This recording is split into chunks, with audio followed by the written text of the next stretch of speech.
Welcome to Make My Vision Real, a local resource for starting and growing your small business. The show's founder and host is Susan Swartzwelder, a small business specialist who helps people start and grow the business of their dreams. Today's show is sponsored by Spear Consulting Services, helping small businesses thrive through social media, websites, and creative marketing. Learn more at spearconsultingservices.com. Now get ready to make your vision real. Here's Susan Swartzwelder.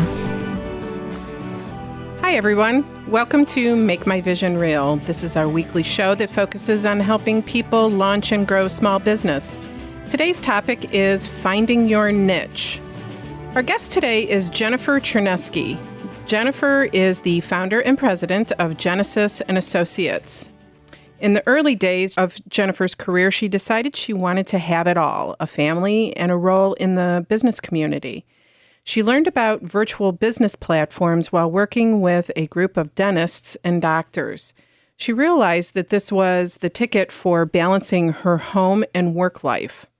She turned the idea of the virtual work life into Jennasis and Associates, and within a few short months, her business took off.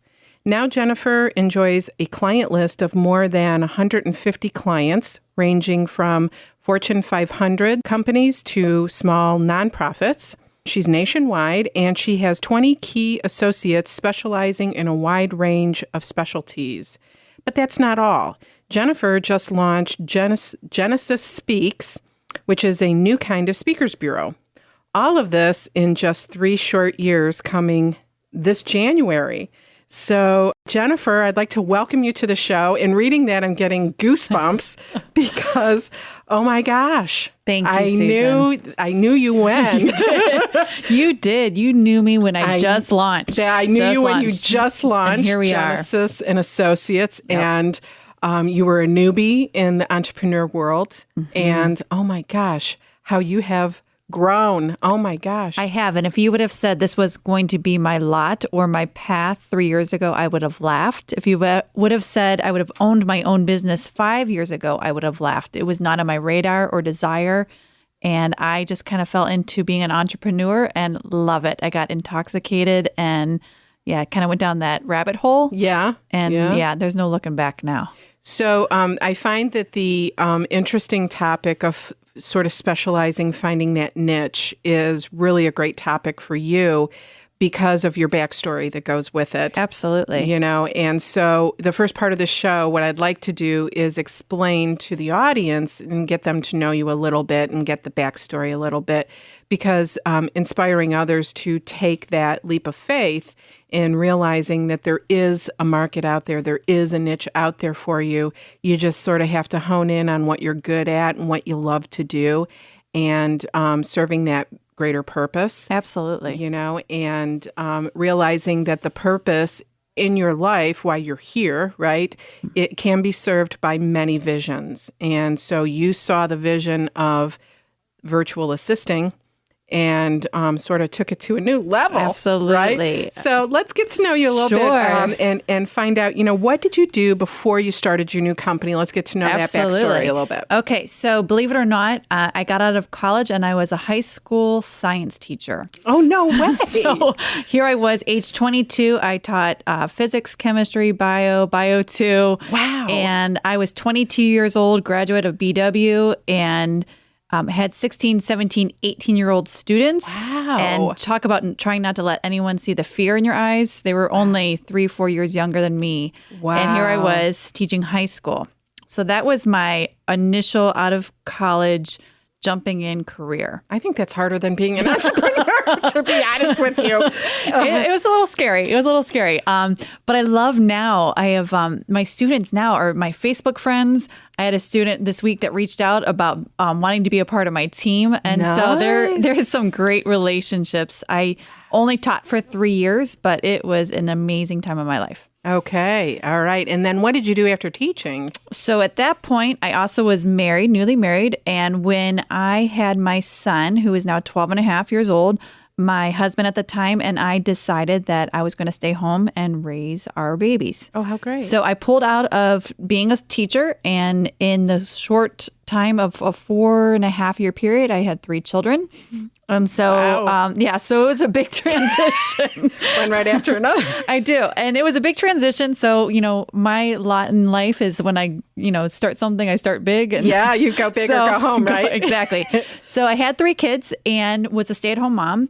I sold Pampered Chef for a 1.5 years and just kind of did a little bit of, this and that, but pretty much stay-at-home mom, homeschooled for a few years. Oh, did you really? I did. Wow, that's so great. It was full-on, hands-on mom at home. Right. So you were always like in Always. it somewhere, Always, right? yeah. And at that hands-on. point, I did homeschooling, had 3 babies, and I actually taught an internship class at my parents' church as well. So I always had some kind of outlet outside of family that just to keep the creative juices going and touch with outside life. So that was good. And then I transitioned, and this is where the kind of the foundation, the idea of Jennasis came, is that I got a virtual job with a group of dentists and doctors here in Cleveland, Ohio. Okay. And 90% of that work was just computer work that I could do from home around my kids' schedules. I could do it late at night. And I had a once a quarter meeting I had to attend to. But other than that, it was their newsletter, it was their correspondence, it was their database. Okay. So just some of their back end stuff. They did not have an office. And so it didn't matter where I was located. But I got introduced to virtual work at that point. Okay. And so you were doing it the evenings, taking care of the kids during Correct. the day and doing the evening thing. And so, taking care of kids, full-time job. But so how many hours a week do you think you worked at that point? At that point, I was probably working 7 to 10 hours a week. So nothing crazy. It was just enough to keep Just my enough mind. to keep your toe in the water. Exactly. And my mind stimulated and have something outside of family that was just my own. And you were doing creative work too, right? I was. The newsletter. Absolutely. So there was some graphics and some back-end website stuff, but just their correspondence, their event coordination, and it was a good experience. I was there with them for about 2 years. Okay. And so then what happened? Then life transition hit my life, and I went through a divorce. And I became a single mom. Oh my gosh. And so for me, my children had always had their mama at home. And so I wanted to create some type of something where my children did not feel the effect of divorce and now their mom was gone in a corporate 9-to-5 type job. Right. Wow. That would be really rough because how old were the kids at that time? At that point, they were 4, 6, and 7. Wow. So Yeah. that would have been a huge Absolutely. shift for them. Absolutely. So I wanted to get creative. So, us moms, we put our bootstraps on and we get creative. They call those mamapreneurs, right? The mamapreneurs. I got creative just to say my whole premise of having kids was that I could get them on the bus and could get them off the bus. And if they wanted me to be there for Valentine's Day, I could be there. Right.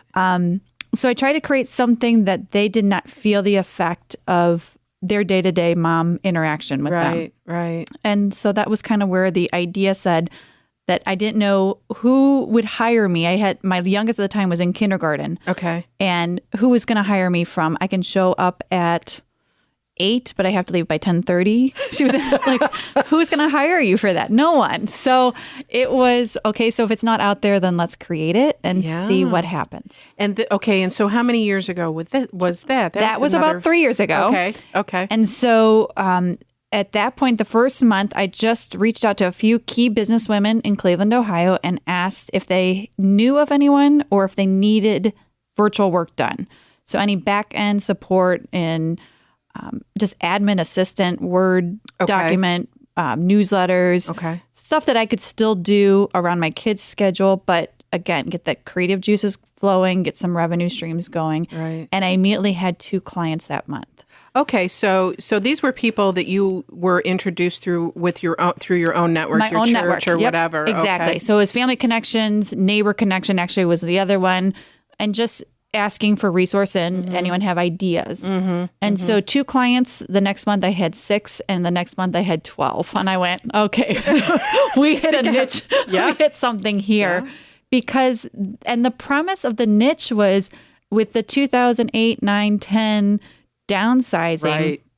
people laid off and let go marketing, departments or Non-essentials. admin assistants, anyone that was not the heart and soul of the business. You weren't sales or execution. Exactly. You were gone. You were gone. And so in 2011, 12, 13, what we found is that there is now budget room.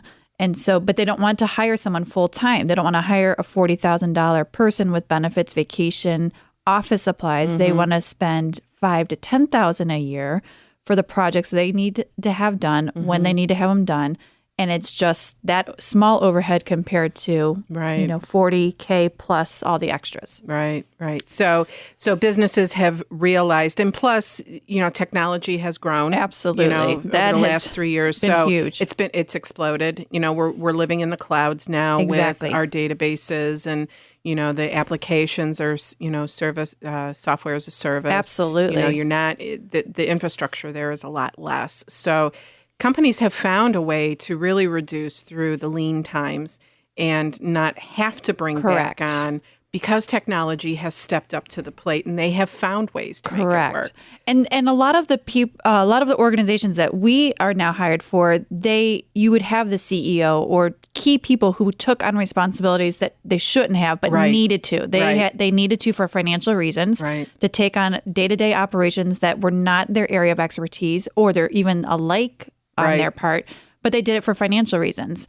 And so you get into that a few years down when they do have a little budget room, they gladly hand off They those want to things. get that stuff They off of do. it. Delegate. They There's do. nobody to delegate to. Exactly. Except Genesis. Exactly. And associates. Exactly. Right. And the nice part is that when I started this, virtual work was known in Northeast Ohio, but wasn't prominent. It was Right. still very cutting edge. If in our research, it was very prevalent, on the West Coast, East Coast, California, DC, New York Very City. industry specific too, Very. because I remember in the early 2000s, I did a huge career shift from the financial industry into the software industry. And, the first couple of years we were in office, everybody felt like they had to be together. But 2 years into it, Yeah. we went virtual. Absolutely. And I've been virtual ever since. Absolutely. So now I can't even imagine driving into the office. Me What does either. that mean? That gives me hives. I don't even know what I would do with that. Isn't that why they developed Skype? Exactly. So it was something that if you would do nationwide research, you would find it was very prevalent East Right. Coast, West Coast, but not mid America as much. And especially not corporate. No. Definitely no, not corporate. No. Now, niche industries like software industry, which has always been very progressive in their thinking anyway, definitely more accepting. Absolutely. They're kind of like the Cutting edge. path beaters, if you Exactly. will, on that kind of concept. Absolutely. And so then you've got now 12 clients. And so now what are you doing? Are you working a lot more hours? Oh, yeah. Obviously? At this point, I was going insane. So at this point, I took the jump and I said, all right, I'm going to build this. But then I got into that point where someone would say, can you build a website? Can you do a new, graphic corporate brochure? And I knew enough to be dangerous. Right. I knew But enough. Not specialty. It's not my passion, and it's not my niche. Right. And so that summer I strategically aligned with a graphic designer and a web designer to say, can I pull in additional work under these two arenas and partner with you, and you would have my client base and you would do your skill set, and it was And everybody's great. happy. Absolutely. Everybody's happy. And the tipping point for me was that quick summer, about 6 months into the business, going on vacation with my kids and literally having to work 3-4 hours in the morning and then 3-4 hours in the evening. And I was like, well, this is not what I did this for. I wanted to have multiple revenue streams that I can, when I worked, I got revenue, but other team members could pull in additional revenue that could enhance and grow the business as well. Right.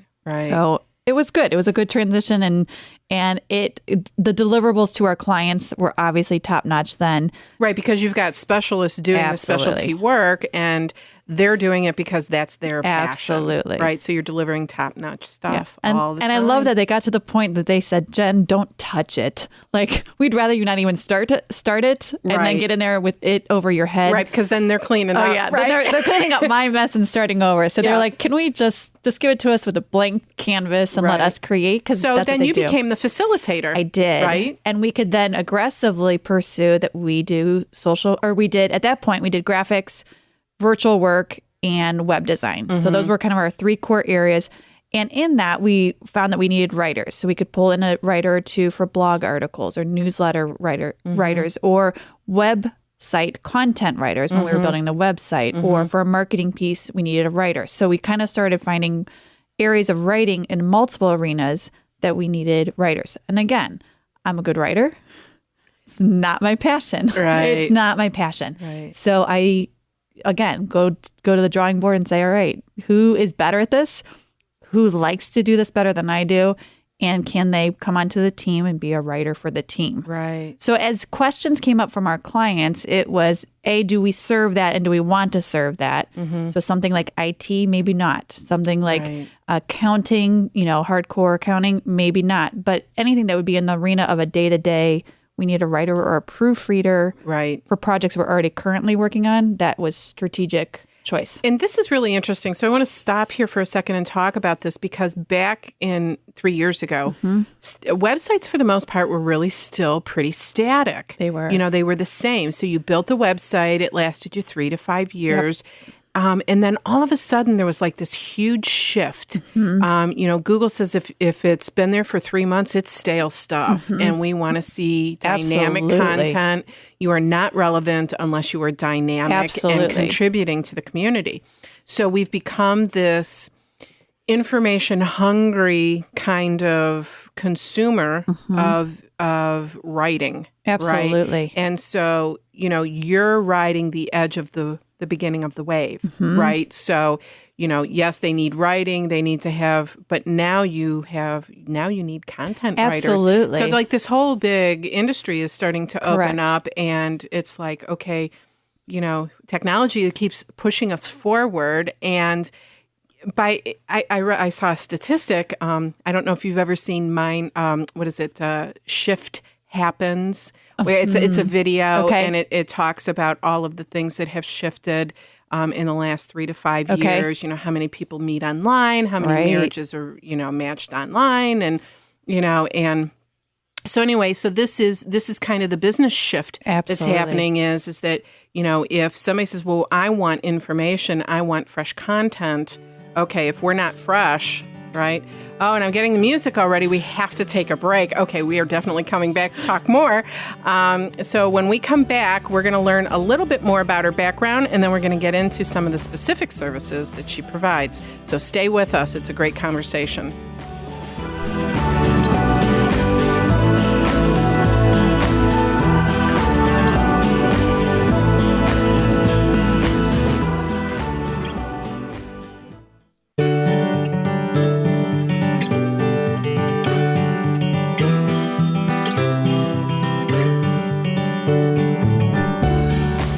And we are back. Thanks for coming back with us. We are having a great conversation with Jennifer Chernisky, owner and founder of Jennasis and Associates, a virtual assisting company that was started 3 years ago and growing like gangbusters. Yeah, it is. We got so engrossed in the last conversation that we couldn't believe that the first segment was already over. So we are having to step back just a little bit and regroup. And we want to definitely talk a little bit about what the hardest part for you was in getting that business off the ground, and not just finding business, because anybody can sort of take their talents and turn it into a consulting business.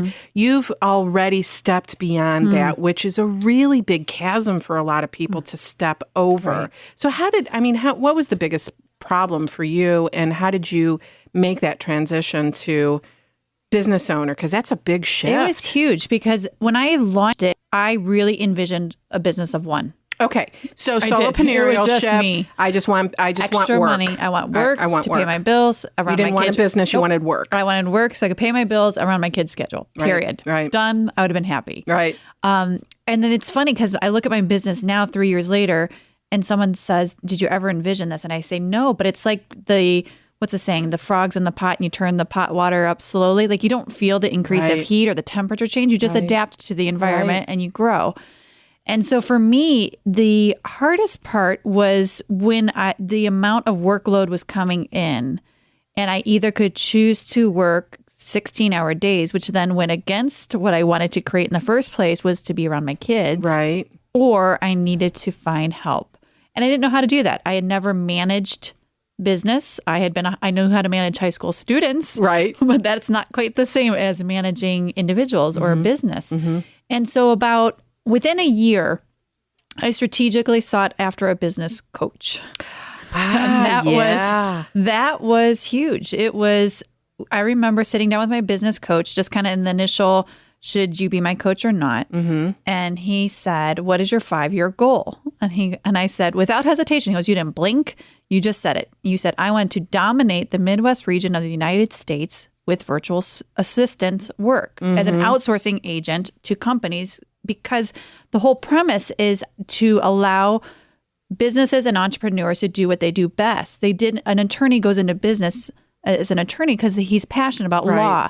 He doesn't need to do invoicing and admin stuff and scheduling. Right. He needs to spend, or she needs to spend that time to be able to invoice out at their top dollar as well. They should not be doing the $20, $30, $40 an hour job when they can bill out at $200, $300, $400 an hour. Right. And so when I said that, he goes, well, how are you going to get there? Was his follow-up question. And I said, I have no idea. No idea. Because I'd never built a model before. I had been very successful in school and in college and as, in any business endeavor or any of that arena, I had been very successful and hardworking and determined, but I'd never grown a business or even launched a business before. And so he said, I think I might be a good resource for you. And that was a big financial commitment to say, I'm going to invest into myself for my business. Because that's the last place that we spend money. Oh, absolutely. You would cut corners everywhere else. It's like buying self-help. Exactly. We all need it, but we never buy it for ourselves. No. And to do that, it feels wrong and it feels painful, but we have to do it if we're going to grow quickly. Absolutely. We have to shorten the curve. We do. And I knew that was something it was kind of like I needed a business class and he was willing to offer that class to me. Awesome. So that was a big addition to me personally and an asset and resource. And then my business was featured in the Plain Dealer January of 2012. And that just, put an accelerant on the business itself. Right. And so 2012, we had almost 700% growth. Whoa. Talk about going from, I just want to work by myself to 700% growth. And how do you manage that? And how do you do your day-to-day operations? And how do you manage your team? Exactly. Yeah. Live on coffee, never sleep. Exactly. Right. So it was one of those that I had to learn the art of delegation fast. So this is really important too. So I want to take a moment here too, because it's a huge mind shift. It's what I call the e-brain. Yep. So when you first started out, you were in the employee brain because you wanted work. Absolutely. Okay. Now you're shifting into the entrepreneurial brain where you're building a company. Exactly. And that's a complete and total shift. Different dynamics, different thought process. You're looking big picture now. Absolutely. And you're taking on responsibility by bringing people in underneath you. Absolutely. So there's a little bit different stress, not saying that it's less, it's just different. So, okay. And the realization that whether my clients pay me or not, I am responsible to pay my team, period. That's a scary thing. And that is scary. I mean, so when you talk about a struggle, to say, some months when you're like, ooh, my client says they need a 30-day extension on paying their invoice. Yeah. But I have made a commitment to my team to pay them on payday. Yep. That's an ouch. And that's a struggle. And that's one of those that, okay, well, I'm not going to get a paycheck this week because it's my team and I believe in it. So those are some of the biggest struggles. But getting a business coach for me was one of the best pieces of wisdom. Investment. Absolutely. Yeah. It was a nugget to me. Totally to do agree. It. Totally agree. And there's a lot of them out there Thank God. Absolutely. Because otherwise, I don't know how half of us would get through what we have to get through. I agree. Because it's just, it's just a lot. It and is. so a lot of your support came from your business coach. Correct. And so except for your business coach on the outside, where did the biggest source of support come from? Not necessarily financial support, but, the moral support that, is pacing the floors at 2:00 in the morning going, what am I doing? What am I doing? What am I doing? I have a huge family support. My parents and my sister are three of my biggest cheerleaders. I did get in a relationship about 2 years ago, and he, as my best friend, has been an amazing voice of an encouragement and wisdom and cheerleading and what are you thinking? Because that doesn't even align with your business model. Yeah, so he's keeping you true to your passion and your vision. Absolutely. And That's having great. those outside people, when you get into it and you're kind of, the stick gets thrown to the left and you go that way and the stick gets thrown to the right and you go that way instead of saying, I call them shiny pennies. Exactly. Yeah, like squirrel and you turn your head. So to have people in your life that just say, that doesn't seem to be aligned with where you want to go. Definitely need that. Yeah. And sometimes it hurts to hear because, it does. It hurts, but you value it 2 months down the road. Yeah, you really do. Yeah, absolutely. So let's talk a little bit more now about the kind of services that you provide. Sure. You have Fortune 500 companies, but you also serve the startup in the early stage growth market, right? Correct. For small businesses. So let's hear a little bit more about the services that you provide. Sure. So Jennasis and Associates has three main buckets. The first one is virtual admin support. So that works really well for startups, solopreneurs, up to small businesses. If you get beyond a small business, they tend to pull someone in-house part-time as an office manager or someone. So that 1 to 10 employees is the kind of that niche area, and any of the day-to-day operations. So proofreading, research, anything in Microsoft Word, scheduling phone calls, doing so for consultants, they maybe do a 360 assessment and don't want to put all that data into usable information. They want to have it because they need that for their client, but they don't want to put that into an Excel spreadsheet or into a Word document. So we do that back-end support for those.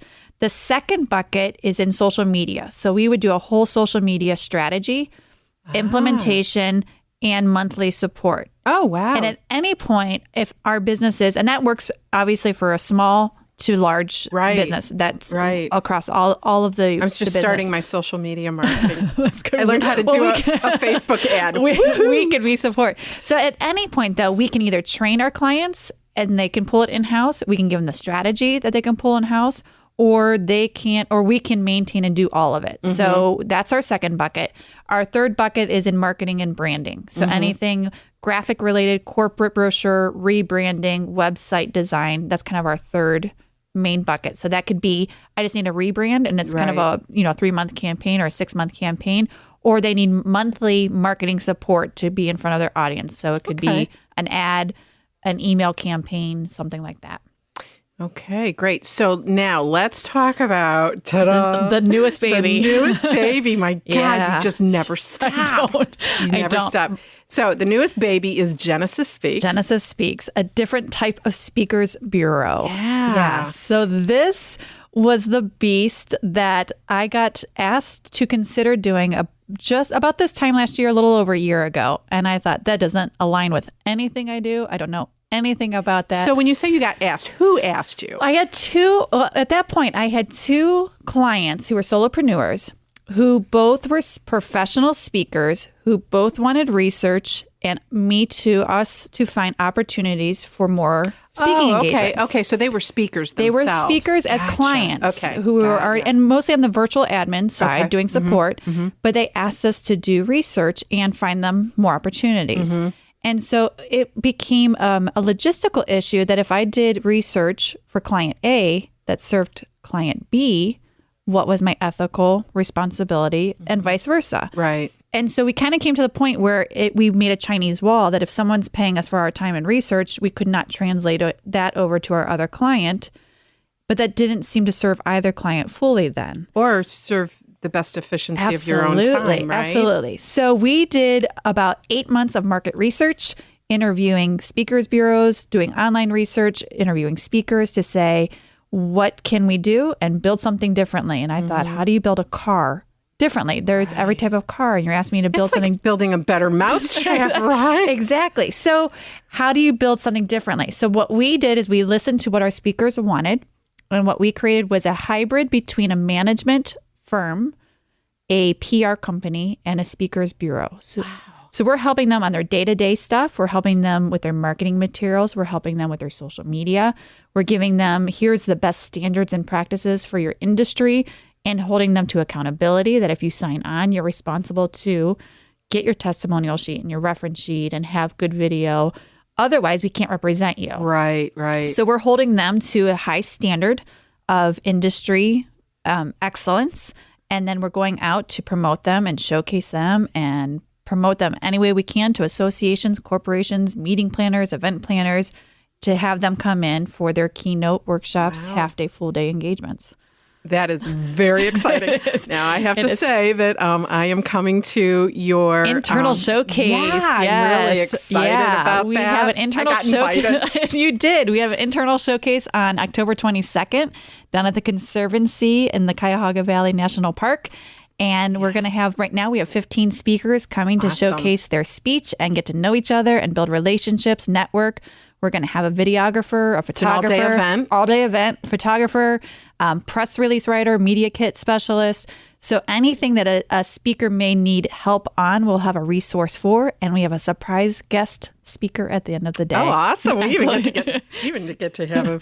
Now, do you have any media coming? We do not, and we are not promoting this outside. Mm-hmm. We will have a press release about it. So our writer that's coming will be doing a press release about it. Okay. But we'll see. I have a few connections here in Cleveland, so we'll see if we can maybe get someone out there to do a sneak peek. That would be great. That would be great. Because you never know. I mean, just a little bit extra. So where do you think this is going to go? Now, this is going to be regional right here in Ohio first. This one is. Well, we are actually corresponding with speakers nationally. So we are talking to speakers already in San Diego, Atlanta, New York City. You don't waste any time. No. So we are looking for speakers all across the nation. And we're looking for opportunities all across the nation. So we're calling associations, corporations, anyone that would have a national convention. So if you're out there and you need a speaker, a keynote speaker, we are a resource to you that we provide speakers that instead of hitting your Google search to say, I need a speaker on business development or personal healing or customer service, we already represent and may be a great resource for you. Wow, that's terrific. Yeah. And so where do you see your growth obstacles coming down the road? Now, you've been down this road once before. I have. Okay. And so now you've got a little bit different vision. I do. Right? You got different goggles on. I do. Right? And so what do you think your big obstacles are going to be here? Big obstacles in the Jennasis Speaks arena is to really manage the growth. So there are two of us that are pretty much working 30 plus hours a week on just the bureau. Mm-hmm. And then outside of that, I'm still running my business as well. Right. So on my business with Jennasis and Associates, what I'm looking to bring on are individuals who can run the virtual associate admin department and manage that, but also do business development around it. So they can pull in business and manage that department. And then the same with social media. And then the same with marketing and web design. So someone who's a great networker, loves to be out in the community, can pull in business, but then also manage the team underneath them for the end product to our clients. Okay. And so are these people that you're looking for, would they be employees then of Jennasis? We are looking, at this point. Okay, hear that, everybody? Yep. At that point, we would be moving from independent contractors to those positions would be employees of Jennasis and Associates. Okay. And then also on the Jennasis Speak side, we're looking for a couple key sales people who love sales who can go in and really listen to what our clients are wanting for a speaker and play matchmaker with the speakers who we represent and know the questions to ask. What type of speaker you're looking for? What does your audience want? What's the takeaway? What kind of experience? Do you want corporate humorous?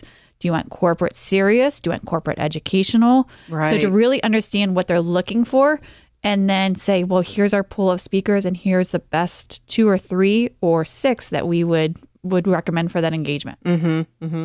Okay, very good. And so once you get the Jennasis Speaks off the ground, what's next for Jennifer? My team says I can't start anything else. They are saying stop. I actually got intrigued about a whole event because we have an event planner on our team. And so that is an area that obviously is needed, and it aligns with what our clients already do. They're already doing retreats. They're already doing company outings or seminars. And so I'm already thinking, what can we do on the event side? Because that also aligns with Jennasis Speaks. So it's kind of the... Oh, so it would be, okay, well, we're going to do an event. Do we need a speaker? Let's pull from there. Exactly. What administrative do we need there? What social media marketing? And so then you're just really like a turnkey. Absolutely. You're just a turnkey. You're just a serial planner. I know. And I got that bug. And now my team literally said 2 months ago, you cannot launch anything else for like a 6-month period. And when are you going to take a vacation? Actually, next week. No way. I got you just you did. in the nick of time. You did. So that's why I've been in crunch mode. But next Saturday morning, I fly off to Maine for a week. So I'm excited. Oh, heart of hearts. That is where my soul lives. I have never been, and I am looking forward to getting away. Now, I come back and I have 2 days before the showcase, so I know that I'll be doing a little bit of work while I'm up there. But it's going to be a great vacation. Eat lots of lobster while you're working. Okay? Exactly. And just don't get any butter on your paper. Exactly. Well, there's that music again. So we've got to take another short break. But when we come back, we're going to check the mailbag and hear a little bit more from Jennifer. So come back and we'll see you in a minute. Thank you.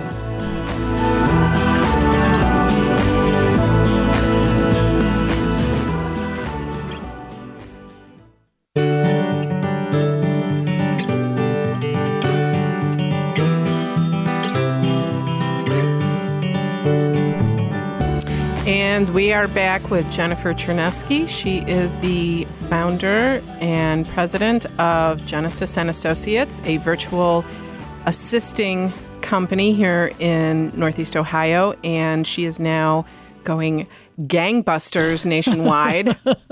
I'm floored by the growth because I knew Jennifer when. Exactly. And so I'm really excited and I get goosebumps every time I think about how fast you're growing. Thank you. And just the tremendous success that you're having. It's been fun and exhausting and scary and exciting, all those emotions wrapped up in one. And going from school teacher to employee to, okay, I just want to get work, to now I'm launching a business, which is Jennasis, and that growing by 700%, right, year over year. Yep. And now you're launching another side of that business. Absolutely. I mean, I just can't.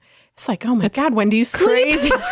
When do you sleep? It's crazy. And the fun thing is that when you are so full of that kind of energy, you really don't need that much sleep. No, and the beauty is when you find those key people who are passionate about their niche, as you are, then you don't have to worry about. I don't have to worry about walking into an office full of people who work with you, okay, because they're living what they want to do. Absolutely. And you're doing what you want to do. Think of the electricity that's in that room. And for example, my graphic artist, she said, I hate selling. I hate business development. I don't like networking. I can't talk in front of people, but I love creating. I love drawing. I love that aspect of being creative. Right. But she doesn't like to go out and do the coffees and the, business development part. And so if I can pull that in, it's a win-win for both of us. So exactly. It's worked well. And what's really most exciting about this time is that, you started this when we were in the worst part of the economy, and coming out of the economic downturn, you're just going to skyrocket. But what's really great about it is that you were able to find that business in a down economy. Yeah. And so the thought that, you can't start a business now because, and fill in the blank. Right. Hogwash. That's good. It is hogwash. That's good. You can do it at any time. Yep. You just got to find that market. And like you said before, with the technology that's today, having an iPhone or an iPad and Wi-Fi, I can run my business from anywhere. That's right. And if you don't have it at home, go to the library because they got great Wi-Fi. Starbucks, you can go in and get free Wi-Fi. I mean, there's places all over that you can just go and get free internet and run your business from. Right. So you can get very, very creative and to say, I can't maybe afford Wi-Fi at home, but I can log into a library computer and get on there and send emails or get creative. So you can really get creative. And so, and just to give the libraries a little plug, the research librarians love to help you with research. So if you need business research, go make friends with your library. Absolutely. It's free. It's free. And they love to do it. And they love to help people. They do. So let's talk a few minutes about our mailbag. Sure. So every week I have people send me questions that, this is what our topic is. So if you have questions, send it in. And so we had a couple of questions come in. One was, I'm a new startup and, I think I have a niche. Yep. And so, what nuggets of inspiration or wisdom can you share about getting ready to launch, Absolutely. So I'm thinking maybe it would be helpful if, do you go all in, and jump in with both feet? Do you ease into it? So for me, what I did is I eased into it. Mm-hmm. When I did the 2 clients to 6 to 12, I still was working a part-time job at a restaurant, just making some money when my kids. You had some revenue. I had some revenue, but when it came to the point when I could make more money staying at home rather than going in serving tables, that's when the question goes, all right, am I all in? And am I going to jump? And that's a scary place because you have to cut that safety net. And I was trying to be in both worlds and do all of it to say, well, in case my business doesn't work out, I still have 3 shifts at the restaurant. Right. And I hated it. I didn't like working at the restaurant. That wasn't me. I had never done it before, but it was revenue. Right. And so the nuggets, I would say, is to ask a lot of questions. Get people around who you know and who can support you in a variety. So whether that's your closest friends who know you in and out, some key business people who you respect. What I've learned quickly, I was not in the business community in Cleveland. I was in the school community, and then a mom. And within 3 years, I am very connected in the Cleveland. And I was CBC award. I was up for keynote I saw that. Congratulations. Thank you. Networking Star of the Year. Yes. And that was for me just being in the business 2.5 years. And the business in Cleveland, people are here to help. And they are willing to introduce. And they're very open, they want to help you. They do. And that was the biggest obstacle for me. Because, I'm a high D in a disc analysis, so go figure. If you could be over the line, I'd be over the line. Okay. And so don't just give it to me. I can do it all, but you can't. No, you can't do it yourself. You can't do it all yourself. I would say be humble and ask questions. And ask for help. Right. And a lot. And be gracious about accepting and be gracious if there's a delay in response. But people here in Cleveland, you're pretty much one away from knowing anyone here in Cleveland. So if I know Susan, look on LinkedIn and you know someone and I say, Susan, can you introduce me to... I would say 9 out of 10, if not 10 out of 10 people in Cleveland will say, absolutely, how can I help you? And get involved with networking groups. Absolutely. Go see a bunch of networking groups and see where you feel ones. Comfortable. Absolutely. There's some great ones. I mean, there's a lot of young professional groups. There's 3 Guys and a Lady. There's 2030 Club. There's all sorts of networking groups here in Cleveland that are fun after our events to go and network with. Right. Okay, we got 1 minute. So if you could go back and do one thing differently, what would it be? That's a great question. I think I would have pulled in people faster and said, you know what, I need to trust in team more than myself. I need to really allow my team to really roll and run with projects and run with clients. I did not delegate well or fast enough early on when we had that huge pop in growth. And if I would have done that differently, I would have saved myself a lot of stress, heartache, just and client and delays on client end that I thought, I can get it done. I can get it done. I can get it done. I can get it done. Right. And I cannot get it done. I rely on my team every day. Right. So if somebody wanted to get in touch with you, how would they do that? Okay. So our website is genasisassociates.com. My email is Jenn, Jenn, at Jennasis, which is Jennasis, associates.com. And my email's on there. You can find me on Facebook, LinkedIn, Twitter. And she's also Pinterest. on MakeMyVisionReal.biz. Exactly. I put her on as a resource there. So Google me and you'll find me. Well, I want to thank you very, very much for coming on the show. This was a wonderful show. I'd love to have you back. And so that is all the time we're going to have for today. And I'm so disappointed because I'm just so into this conversation. That's great. So be sure to join us next week. We're going to continue our series on building a business around passion and necessity. And our guest next week is going to be time strategist visionary Lisa Crilly-Malice. And the other thing I want you to remember is that this show is for you. So be sure to send your questions and your comments to me to help@MakeMyVisionReal.biz. That's help@MakeMyVisionReal.biz. I want to thank you so much for joining us tonight, and I wish you good luck and good business. Thanks very much, and have a great evening.